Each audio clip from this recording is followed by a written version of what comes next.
देखिए, बहुत देर कर दी है माननीय प्रधानमंत्री जी ने मणिपुर का जिक्र करते हुए, और उस जिक्र में भी एक जो होप, उस होप के पीछे आप कमिटमेंट टू जस्टिस होना चाहिए।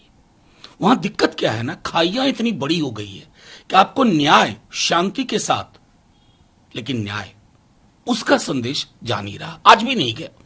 अब प्रधानमंत्री जी परिवारवाद पे बोलते हैं तो मुझे बेहद हंसी आती है। वो पूरे परिवारवादी कैलेंडर के नीचे संसद में बैठते हैं, नाम गिनाऊं, मैं भी थक जाऊंगा। भ्रष्टाचार, फिर मुझे भोपाल में उनकी गर्जना याद आती है, इसी तरह की थी। और उसके बाद महाराष्ट्र में गुलदस्ता लेते हुए गलबैया वाली तस्वीर देखी। तो आज के दिन में तो जब प्रधानमंत्री जी भ्रष्टाचार बोलते हैं तो मुझे लगता है कि अगला कौन इनके दल में शामिल होने वाला है। सीधी सी बात है, ये सारे जो प्रसंग है ना, इसके बरक्स प्रधानमंत्री जी को जो तेवर अपनाना चाहिए था, वो तेवर इन दिनों बहुत ढीला पड़ता जा रहा। जो परिवार क्या, उसमें उन्होंने कहा कि एक पार्टी के लिए तो वो पार्टी उनके लिए ये है कि of the party, by the party और फॉर द पार्टी, ये जमा नहीं।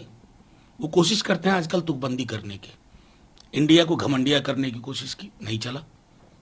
अपने विपक्ष को हिजबुल मुजाहिदीन, इंडियन मुजाहिदीन कहा, नहीं चला। ईस्ट इंडिया कंपनी कहा, नहीं चला। मैं सीधी सी बात कहता हूं, परिवारवाद ढूंढना है तो प्रधानमंत्री जी को अब किसी और दल में नहीं जाना है, अपने दल का ही विश्लेषण करना है, कैबिनेट से लेकर के संसद सदस्यों तक का। इतने प्रमाण और उदाहरण मिलेंगे कि प्रधानमंत्री जी सन्न रह जाएंगे। ये सीधी सी बात है। सर, अनाउंसमेंट किया है विश्वकर्मा स्कीम शुरू करने का, आपको लगता है कि इससे कुछ फायदा होगा? मेरा तो सीधे मानना है कि विश्वकर्मा स्कीम या कोई भी स्कीम तब फायदेमंद होगी जब आप जातिगत जनगणना करवाएंगे। उस पर क्यों चुप्पी है प्रधानमंत्री जी की? सामाजिक न्याय का वो एक ऐसा पहलू है जिसको आप दरकिनार कर रहे हैं, नजरअंदाज कर रहे हैं। और प्रधानमंत्री जी 10वीं बार आज बोल रहे थे 10 दूनी 20 करोड़ रोजगार को लेकर के थोड़ा अपना मूल्यांकन करते लोगों के समक्ष, तो लगता कि ईमानदार पीएम। लेकिन उस पर तो प्रधानमंत्री जी चुप्पी हो जाते हैं, चुप ही हो जाते हैं, और वो चुप्पी अच्छी नहीं लगती है।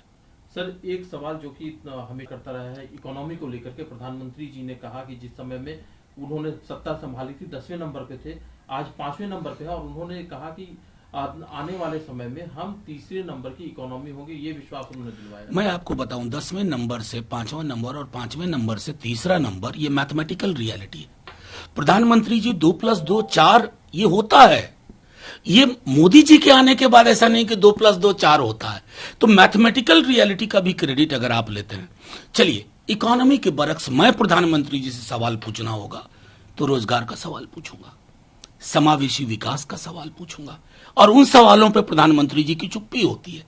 ये सवाल मेरे लिए ज्यादा महत्वपूर्ण है कि हमारी इकोनॉमी हमारे आखिरी व्यक्ति तक कैसे पहुंच रही है, लोगों के घर में रोजगार कैसे पहुंच रहा है।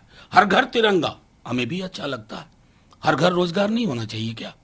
ये नारा दे करके देखें प्रधानमंत्री, इस पर अमल करके देखें, तब दिखेगा कि हां, प्रधानमंत्री जी के अंदर कुछ ऐसे ब्लूप्रिंट है जो अब तक किसी के पास नहीं था। सर, का लाल किले की प्राचीर से भाषण और उसके बीच में, और जो वो पूरा समारोह था उसके बीच में जो एक और खबर आई, मल्लिकार्जुन खड़गे की कुर्सी खाली रही, कांग्रेस अध्यक्ष उस कार्यक्रम में नहीं पहुंचे।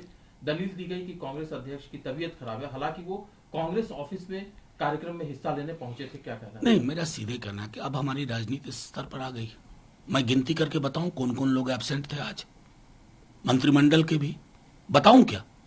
मतलब ये कहां हमने राजनीति को पहुंचा दिया कि 15 अगस्त की उस सभा में अगर एक व्यक्ति नहीं पहुंचता कतिपय कारणों से, तो ये हमारे लिए खबर हो गई, इस पर बहस होगी, डिबेट हुआ करेगा। ये अच्छा नहीं है।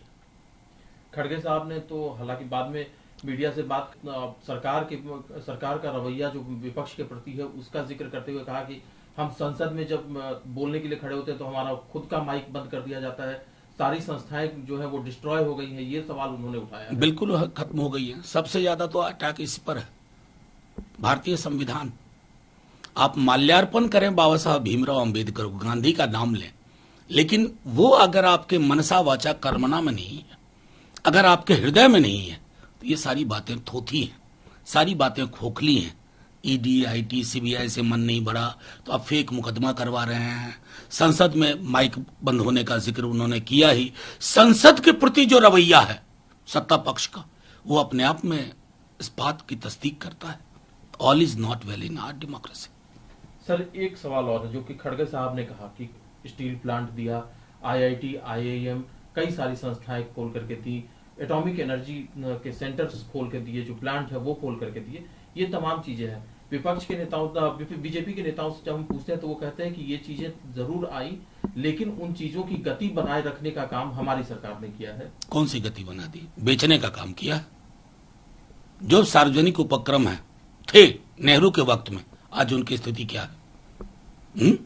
उन्होंने बनाया और आपने बिक्री के लिए लोग ढूंढने शुरू किए। वो भी कौन? अपने दोस्त, अपने मित्र। ये फर्क है और ये फर्क इतिहास नजरअंदाज नहीं करेगा।